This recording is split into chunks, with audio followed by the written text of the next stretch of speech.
Great. All right, so let's go. All right, so welcome to the Story of the Month interview for the month of February. This time we have Lavine joining us as our winner, so thank you so much for doing this. And thank you for people who are tuning in or people who are listening to this after the fact. All right, so can you give us a brief introduction of yourself for anyone who's going to be listening? Yeah, sure. Thanks for having me. I'm really, really happy to be here.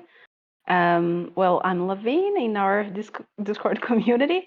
I'm originally from Brazil, and what can I say about myself? Like, I'm a huge fan of D&D and tabletop RPG games. I think I like games in general. But I Nice. also love books, of course, and music, anime, dramas. I'm a very like creative and cheerful person. I like to know new people and make new friends. So if anyone wants to talk, I'm open to it. Love that. It's so Oh, you're so sweet. opening.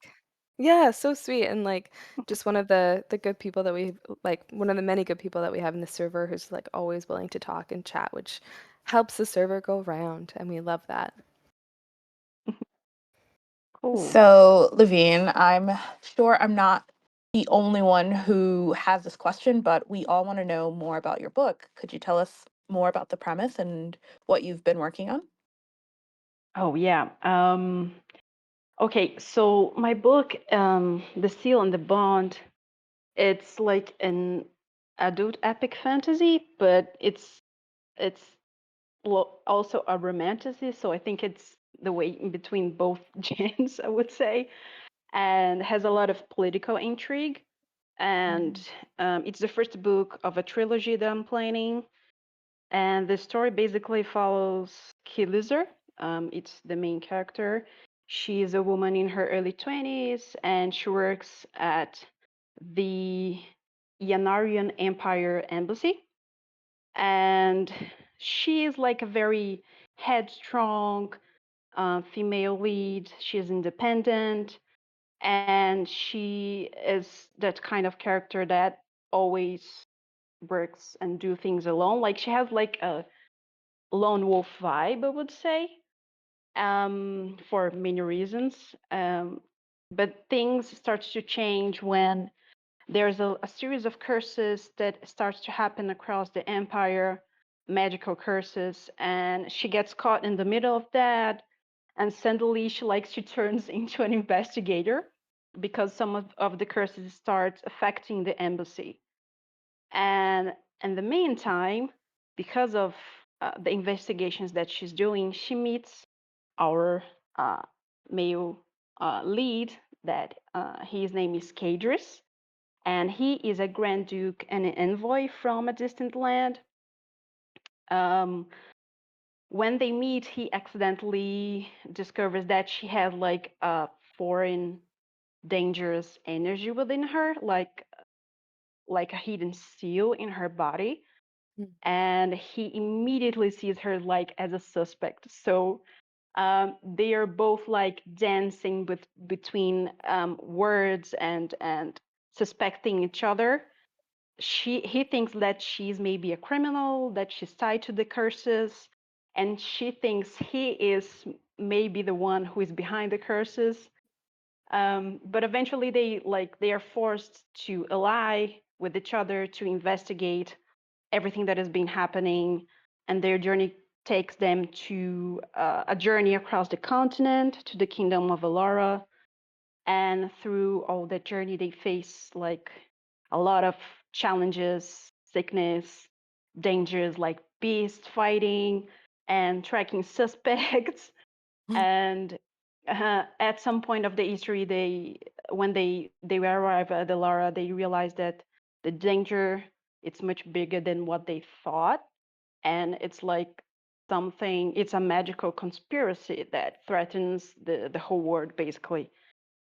Oh, So I think that's it. It's like political intrigue, mystery. There's even a bit of a thriller there, and as the story evolves, of course, there is the slow burn romance between both leads, and their relationship evolves as they learn to trust each other, and the romance is really woven into all the story through. Mm. I love that. I was saying to RRK this morning, because we were talking about her story, and then I was saying how I love political um, themes in fantasy or romantasy. I think they go so well together Yeah. in such interesting ways. And it sounds like you've woven that into your story, both of those elements really, really well. And it sounds super intriguing, so I love that. Um, so what was your inspiration for this book or elements of this book? Like what inspired you to start this story? Okay, this is really funny because I never thought of actually writing a book. I also loved writing, but I never like, oh, I want to write a book one day. I never had that kind of thought before. But uh, I think that I said that I love playing D&D, and I always wanted to create my own tabletop RPG like D&D. I wanted to create a system of my own, and I had like all these ideas floating around my head, and but like I never really had the time to sit down and like create that system until a little over 2 years ago, I think, that it was like I needed to escape from a very stressful work environment that I was in back then. And the way that I found to get out of that and to help me like deal with anxiety and etc. was to start writing the book. And like back then I spent 3 hours a day commuting to go and back from work, and I used that time to write. So I started to channel all my ideas for the tabletop RPG into the book because I wanted to create like a background, a deep intricate lore. And I found that maybe I should write a book first, and then I can think about the game later. And I think that that's what inspired me. Like it was like the need to escape from stress, but actually I needed to write down all those ideas that I had floating in my mind, and that's where it all began. Hmm. I find that we often hear that people are quite inspired by D&D. I've never played D&D before, but like I'm assuming from what I know, it has a big storytelling aspect, right? Yeah, yeah. In order for the game I mean, I've only ever watched it played on like The Big Bang Theory and Stranger Things, so I have no idea. Um, but yeah, that's really interesting, and I love that that is what is has inspired this story because yeah, that's really cool, and it seems to be something that other people also feel and experience as well. Stranger Yeah, it's Things was awesome. my I introduction too. Yeah, it's awesome. I was really happy when they launched Stranger Things and bring light to D&D because I think more people should play it. You know, it stimulates creativity so much because you have not only to play and interact with other people, but you can think of a background for your character as well and their weaknesses, and it's really nice to play. It's a good experience. For sure. So I wanted to ask, what does writing mean to you today? And is there anything that you would say to your past self that you wish you had known earlier now that you are more, now that you're further along in your writing journey? Oh, oh yeah, that's a very interesting question. It is. Um, well, I would say for my past self that I should have written more. Because I think like I always loved to write. Like I always wrote since I was a kid, and but like not books, right? I loved like to write essays for my college works and songs and everything, but I never actually wrote I actually tried to like write small short story romances based on Jane Austen's books because I loved her since I was young. But I wanted to have um, I should have like written more because I think it would have helped me a lot while I was writing this book. But yeah, I think I should have written more.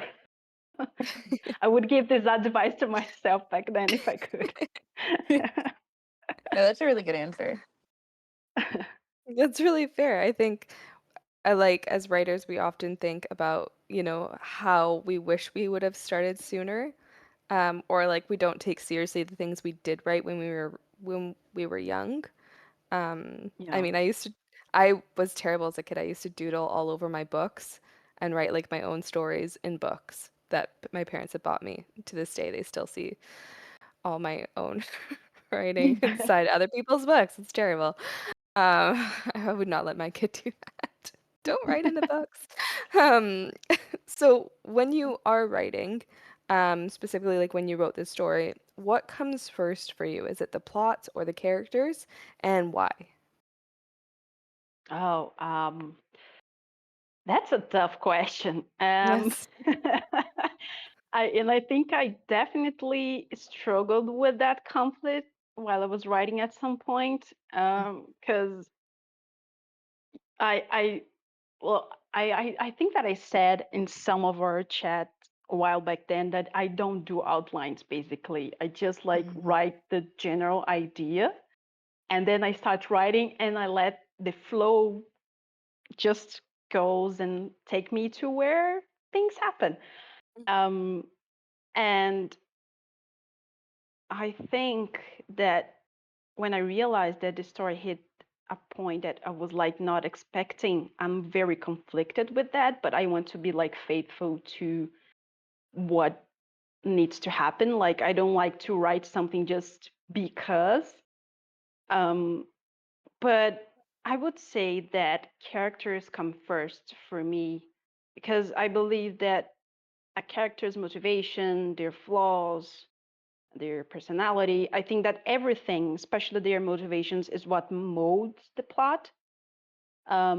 So no matter if like it's the heroes or the villains or even like the supporting cast, I would say that this story, the plot moves forward based on their choices and their experiences and their motivations. Their motivations lead them to do everything that they do. So I would say that, yeah, characters come first. Mhm. That's a great answer. And I, So, oh, go ahead. no, I was just gonna say I didn't even know that doing an outline of a story was a thing until I joined the server and people were doing it, and I was like, oh, I never even thought about that. I'm also the same. I kind of just have this spark and I just go. Yeah. Um, but I think if I were to tell my past self something, it would be make an outline because I got so lost in my own story and I ended up like not realizing what was happening. But I have a terrible memory, so that's just It's a me fair. thing. Sorry. Go ahead, Sammy. I agree. I would also tell my past self, do the outline. If you're not going to write the book, sis, do the outline at least. Yeah. Like, we're going to feel very embarrassed 10 years from now when the same story is not written. So you might as well do something. Yeah, I agree. So, Levin, what would you say is the hardest part of the creative process for you? um, oh, I think that for me, the hardest part would be balancing between being concise and at the same time giving enough depth to the scenery or the dialogue to the history overall, to the story overall. Sorry, because I'm a very aware that I am the kind of writer that loves like tiny details. So I can easily get lost describing like the layout of a room or the embroidery in the curtains or a way that Killister's hair is arranged and the tiny pins that it's in her hair. because I really have this feeling that I want the reader to see exactly what I'm picturing in my mind, and I want Mm. them to see like through the character's eyes. But at the same time, I understand that there are moments that the reader doesn't need that so much detail to understand what's happening. And sometimes I'm really worried about that. And then I start like not giving enough details to something or not setting the atmosphere properly. So I really struggled between that process, like with trimming it down sometimes so I don't slow the pace. And also making sure that the word feels alive, that the emotions are being like shown and felt. I think it's like a constant battle. Even while I am editing my book right now, I'm still like struggling with this. Yeah, That's I feel like a interesting. lot of poets would agree with you there. That is such an ongoing challenge. The constant Yeah. balancing act. It very much reminds me, you were saying you're a fan of Jane Austen, and those like minute details, it very much reminds me of when I read her work as well. Um, and like the way that she describes stuff, even though it often is minute, it's still very she balances it really well, and it sounds like that's what Yeah. you're doing as well. Yeah, I'm trying to. I'm not sure if I'm being successful, I'm but sure, I'm sure you are. I'm surely trying. The fact that you're trying is like the most important part, right? There's so many authors who don't even think about the balance of things like that, so it's really Yeah. important. That's how you end up with Um, like 10 pages of prologue. I'm not even yeah, gonna lie. personal experience. Absolutely not. Yeah, I have never written a prologue. same. So like going from that and the creative process, what is it specifically, or is there a specific part of this piece that has challenged you, like a character or a scene or moment that you just really wanted to like rage about because it was really hard to do? Um, well, I think that there were a lot of challenges, like beyond that balance that we just talked about. Mm, I think that the first one was that I I said before, like I never wrote, like I never actually sat down to write a book. So this was my first time doing it, and I had to study a lot about the craft of writing, about structures and voice and so many things. Um, and then after that, I also had to research about a lot of things that I wanted to use as a,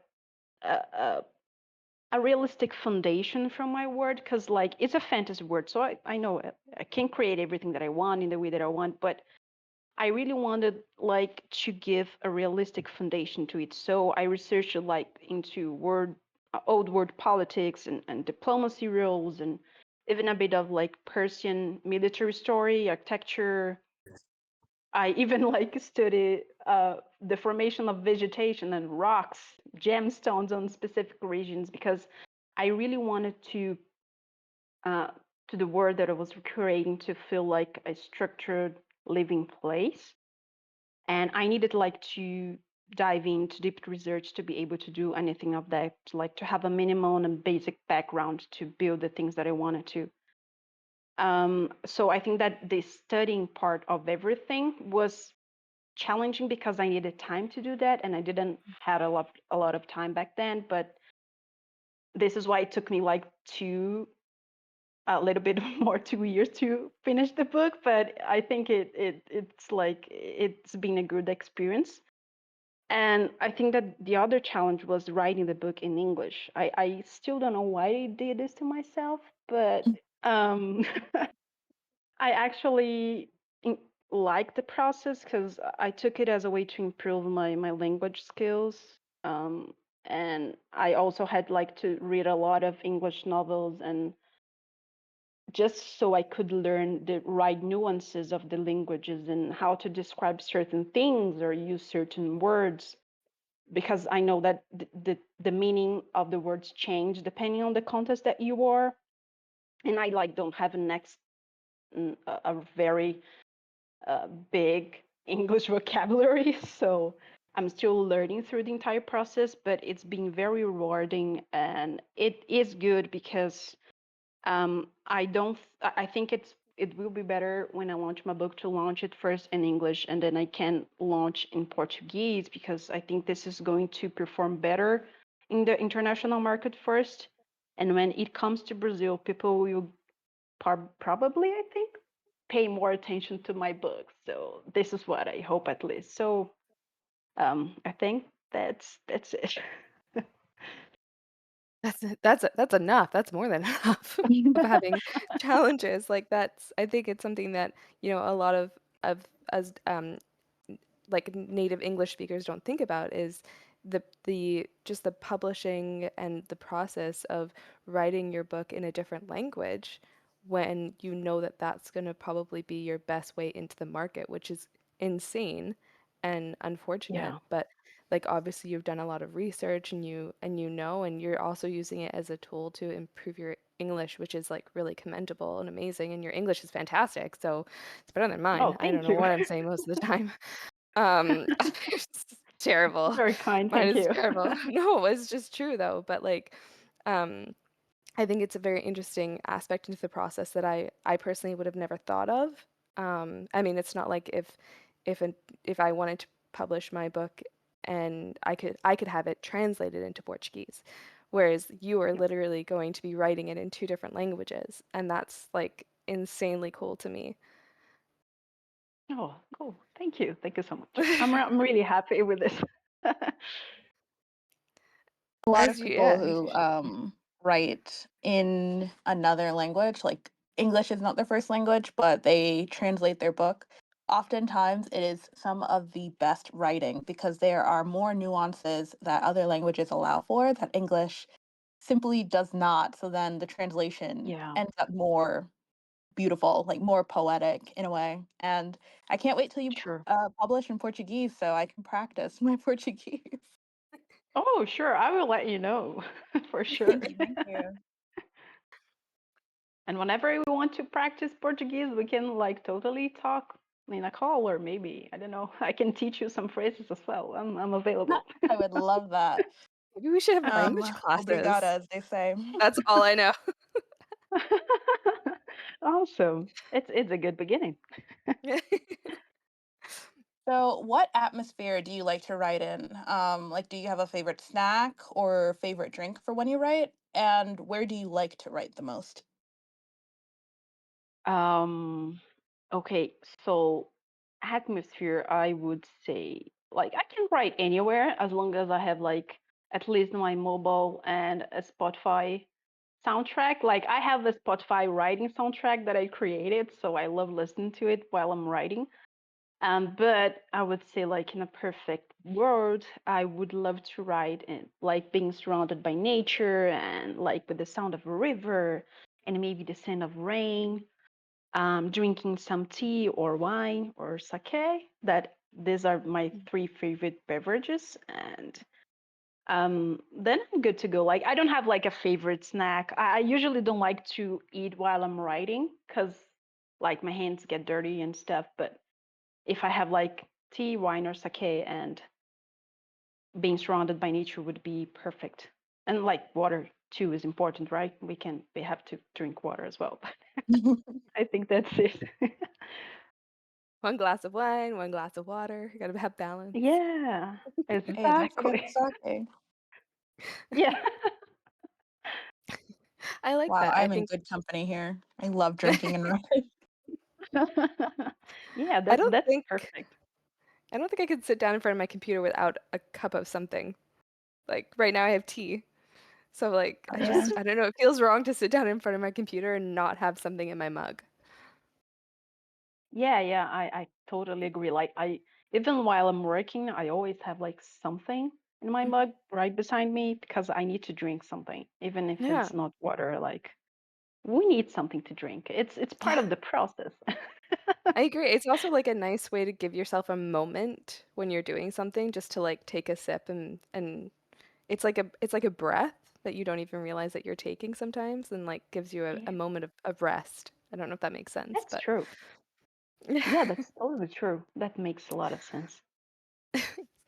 not a lot of things I say do. So there we go.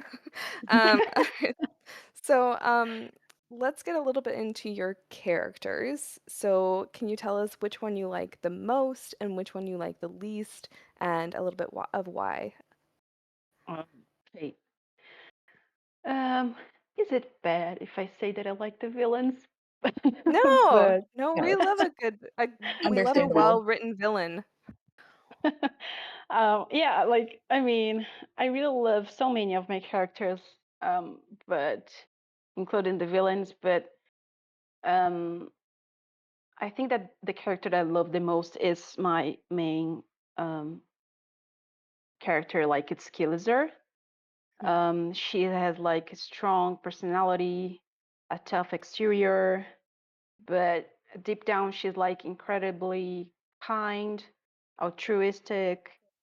And the interesting thing that I like about her is that most of the time, like she's risen first, hard after, and she's definitely not the one who falls in love first. And she's quite clever, intelligent. She's a strong female lead, and I really wanted to write like my story with a strong female lead, like not um the I mean the common girl that falls in love with a guy that sometimes she's naive. I didn't want that for my character, so I built Killers are in a very different way of if we think of many romance stories that we read. Mhm. Um, but there is this supporting character. His name is Tariq, and I really like him because like he he's he's got a chatty and cheerful personality. Um, he definitely has like that golden retriever vibe, so he's a really comic relief for the books sometimes. So I really like him too. But is my favorite one. Um, now for the one that I like the least, it's a bit conflicting because I said I really like the main villain of the book, but at the same time I don't like him because he is despicable. He does like very bad things. But I would say that the character that I like the least is a man. His name is Siver. And he's briefly mentioned in the book and a few times, like he's not a very important character of the book, but he appears in a chapter there. And I don't want to give any spoilers, but he's a very unlikable character that has like a brief history with Kilizar life, so it's not a good thing that happened between them. So he's definitely my least favorite. I want him to die. Just waiting to write that in. Yeah. No, it's I love that when we have like characters that we write that we hate. I find that so Yeah, funny. yeah. But it makes sense. We have to write those characters. So, yeah.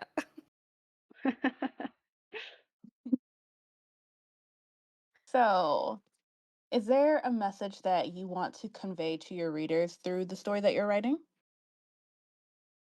um well, I didn't thought about that in the beginning while I was writing, but um I when I was going through the process creating Killizar and Cadres and the other characters and their personalities and etc., I really wanted to make the readers to truly feel what they felt, um, and understand what they were experiencing and what shaped them to be what they are, made who they are. And I think, like looking back, I think that the biggest message that I ended up woven through the book is about trust.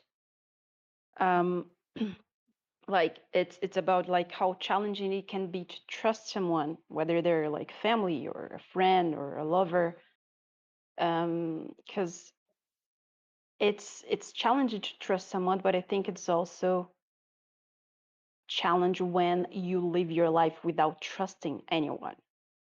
I think it can be just as challenging as choosing to trust. So And Kilizer has this very difficult path towards building trust, not just because of the things that she experienced before when she was a kid, but because um, her role at the embassy, like she is in a position that she can't trust people because that could lead like to serious trouble at the embassy. So she isolates herself. She has been isolating herself since she was younger when she lost her parents, and a lot of things happened back then. And I think that being that guarded and alone, not relying on anyone, that can be exhausting and even hurtful at some point.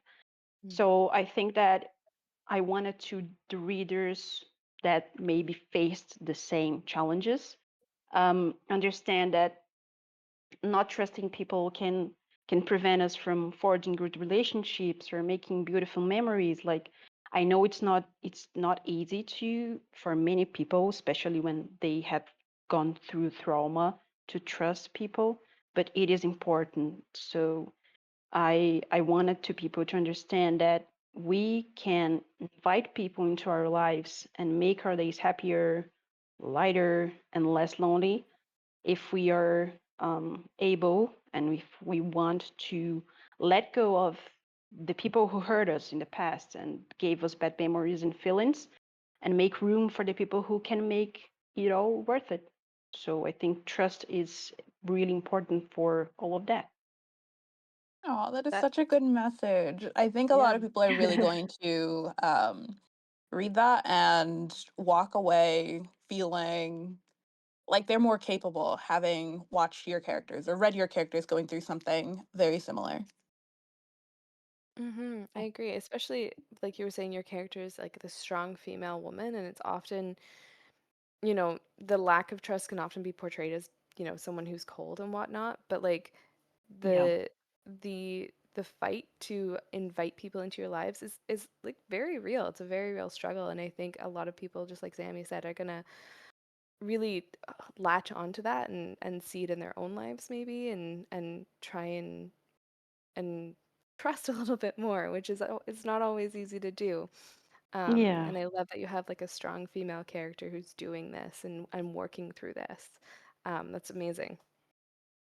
Yeah, thank you. Yeah, I think I hope that I can like at least help at least a bit people to see that through my story and maybe have the courage to trust a bit more. It's a hard task, but I think it's a beautiful one when you can accomplish that in your own life to and it being able to see that in things like stories. I mean, I know for me personally, like books are such an inspiration to my life. So when I see another strong female in a book, opening herself up and going through the motions of like, this was what my life was, and I'm trying now to welcome those people who I think are safe for me. I think that's super important message for people. So I think that's really great. Good for you. Thank you, thank you. Just before we ask our last question, I'm just going to let anyone who's listening know that if you want to just type a question in for Levin into the chat, we will definitely ask it in the next minute or two here. If you want to do that, we don't have a lot of listeners today, so we might not get any questions, but they can always ask them after in chat once they've listened, in like the regular server once they've listened to this. So what we'll do is we'll see if anyone's. No, I think we're probably okay. It's Oh fine. no, we got RRK typing, so we'll see what lovely RRK has to say. And then yeah, let's go. Oh my gosh, no pressure, RRK. You don't have to ask anything at all. It's okay. That's Sammy and I have fine. been pressuring all the questions. What we'll do is we can just move on to the last question if RRK wants to type. Cool. If not, no worries. Does that sound good, Sammy? Yep, that sounds great. Let's do it. So, Levin, if you were to pitch your work for an adaptation, would it be for film, TV, or theater, and who would you cast? Okay, so I think I would pitch for TV. Because there the story is very intricate and like has a lot of depth, and I don't think that a movie would be able to give the proper uh, yeah, I don't think that like a movie would be ideal to that, to build like all the character arcs and the romance and etc. I think it would be like rushed. So I think it would be like to be a maybe a series for TV. And about the cast, there is this. I love watching Chinese and Japanese dramas and etc. And I have like um, actor and actresses that I really like their work. So when I think about Killser, for example, I would love to have like Yang Mi as Killser. She's like a Chinese actress that she is really wonderful in a lot of dramas, but especially in Eternal Love, um, that she portrays by the Bai Chen Queen, Fox Queen. She's really love, especially when you go into like really emotional scenes. So she is amazing. I really would love to see her as my main character. But I would also like to cast maybe Liv Tyler from um, Lord of the Rings. I love her. She's really great. For cages, I would love to see Mark Chow. I think it's that how pronounces his name, but he's also a Chinese actor, and he is the romantic counterpart for Yang Mi. So they have a really good chemistry in the Eternal Love drama, and they would work perfectly for my main characters. Or even Matthew McFadden, who plays Mr. Darcy in the uh, 2013 movie adaptation of Pride and Prejudice, Jane Austen's books. But I think they would be like great for their roles.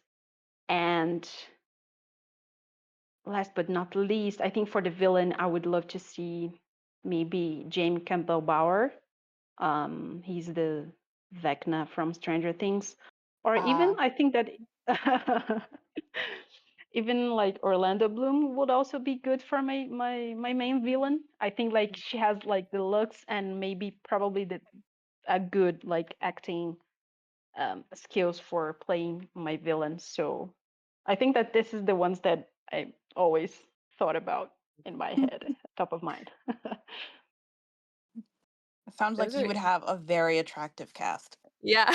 Oh yeah. I'd watch. I'm just gonna say. Uh, all right, so we do have a question from RRK. Who are your favorite authors, and have any of them inspired you in your writing journey? Oh, this is awesome. Thanks, RK. Well, I do have like two main authors that I not only love, but they influenced me, I think, in my writing. That it's J.R.R. Tolkien. It's obviously one of my favorites, and Jane Austen. My favorites are like I have reading her books like more than twice, all of her books. Like they seem like opposites when you think about They Tolkien and are. Austen. But I think that when we when I think about my word, like the word building, the callings that like Tolkien created for his word, um, my word reflects that. So we have like a very hard magic system. I created like a language from like a calling for my own word. There is all this fantasy elements that I was inspired by Tolkien. And when I think about the romance and social duties and diplomatic tensions, and I think even like the language from the body that Mr. Darcy shows in the movies and Lizzie also shows, I think that is so Jane Austen, and I try to do that in my books as well. So I think like I am a mix of both authors. Um, and there is Sarah J. Maas, like she's not a favorite author of mine, but I really like something that she does in her books that she does this little she gives you like little details like I think you call this like living breadcrumbs Oh, across the breadcrumb. books. Yeah. Yeah. And that you will see this paying off like 2 or 3 books later, and I really did that in my books as well. So there are a lot of small details and stuff in my book that I left that readers will only realize that like in the third book maybe, and it's like a long payoff, but I'm really happy with that. I think it gives a depth to the history and to the romance itself that I wanted to give. um and I think that's it. I love breadcrumbs and brooks.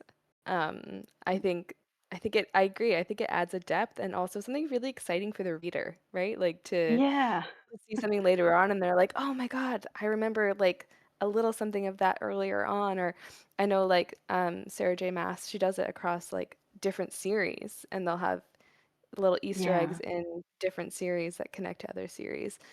Um, and I think combining like Tolkien and Austen is really interesting because you are getting two completely different worlds, but making them collide in a way that works, yeah, which is really cool, right? Like you're getting, I mean, I think authors that mostly just read or like readers who mostly just read one genre are missing a lot when they, don't yeah, branch out. And I mean, we love what we love, but also I think it's really cool, especially as a writer, to take elements from all different genres and throw them in because it can make for something really exciting. yeah. And I think like Tolkien, he's not like a romance guy. Like romance in his books, it's like a second. Uh, it's not like the main genre of his books. Like it's not the main plot, but Hmm. it is in mine. So I try to put those two together. This is why I say that my book is like an epic fantasy, but it's also a romantasy because I try to combine both. And the romance is like it's the plot itself. Um, so it's really nice.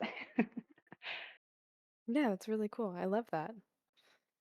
Thank Plus, you, I'm thank also you, a thank huge you. Jane Austen fan, so Northanger Abbey is one of my Yeah. favorite books of hers, which is the least Oh, romantic one, I think, but I love that. but it's really interesting. Like It's has so a good. kind of yeah, yeah. It's really It's the awesome. Gothic, so yeah, it's Yes, yes. okay, so I think we're pretty much done up here. Sammy, is there anything else you wanted to say or add? I had one more question, but it's Go kind of for an it. odd one. So, Go ahead. so you know how a lot of writers they will read their work in the future and they're like, "Wow, I didn't know I thought like that or that I wrote like this." Do you think there is anything about your novel as is now that maybe 5 years in the future would surprise you? Or is there anything about, editing the first few chapters that surprised you about yourself when going through the editing process? Oh, that is a really good question, Amy. And that actually happened like when I started editing the book, like a few months ago. And this will definitely happen again, like in 5 years. Because I think I shared with you guys like I started writing this book when I was going through a very tough time in my professional life specifically, but there was some things going on in my personal life as well with family.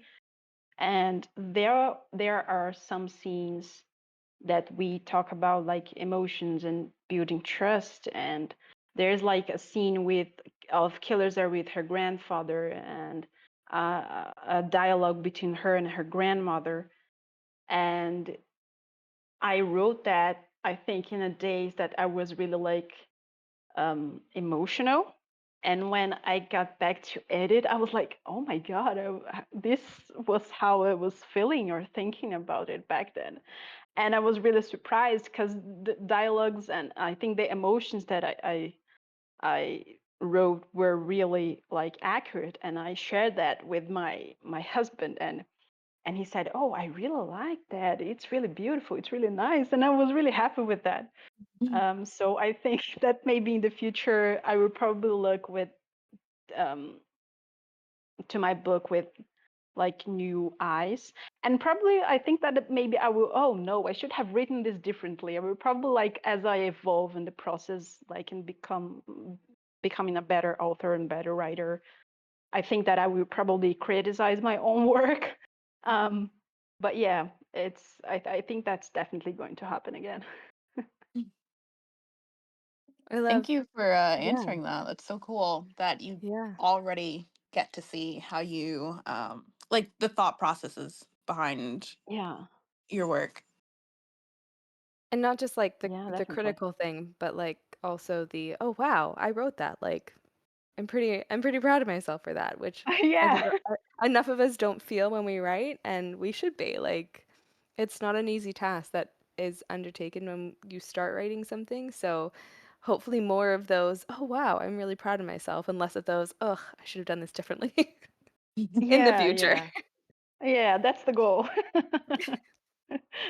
Well, I just want to say thank you, Levin, for doing this interview. It's been really great and very interesting in so many aspects to understand like your process and your story in different ways and how writing it has felt for you. This has been really, really cool, and I just want to say thank you so much for doing this. No, thank you for having me and for bearing with me as I try to communicate, and for listening to all my rambling. It has been really great talking to you guys, and thanks for this space to talk about my book, and all the questions were really interesting. Thank you. Thank you so much for having me. Thank you. Oh, you're Um, welcome. Yeah, thank you, Zammy, for being my co-host and taking this journey with us. And I mean, rambling is what we love, so I think it makes for a very interesting experience for all of us and a good way to just chat and figure each other out, which is cool. Anybody who's listening post this, if you have any questions for Levin, you can feel free to post them in the forum where her work is posted in Story of the Month. I'm sure you'll probably be happy to answer them. Sure, I I don't will want to be. throw you in there, but if anyone's listening and they have further questions, I know we had some late people tuning in. So, yeah, just thank you for everyone. And I hope everyone has a great rest of their weekend. I hope it's chill, and I hope you get to do a lot of writing Yeah, or editing, thanks a whatever you lot. are in the process. All right, Editing Awesome. now. we're Thanks. Thanks. edit. There you go. There you go. I hope it's chill for all. All right, I'm going to say thank you, and everyone can sign off, and we will post this in a couple of days on the server. Sounds Awesome. good. Thank you. Thank you so much, everyone. Thank you all. Take care. Take care. Have a Bye. great weekend, you all. Bye.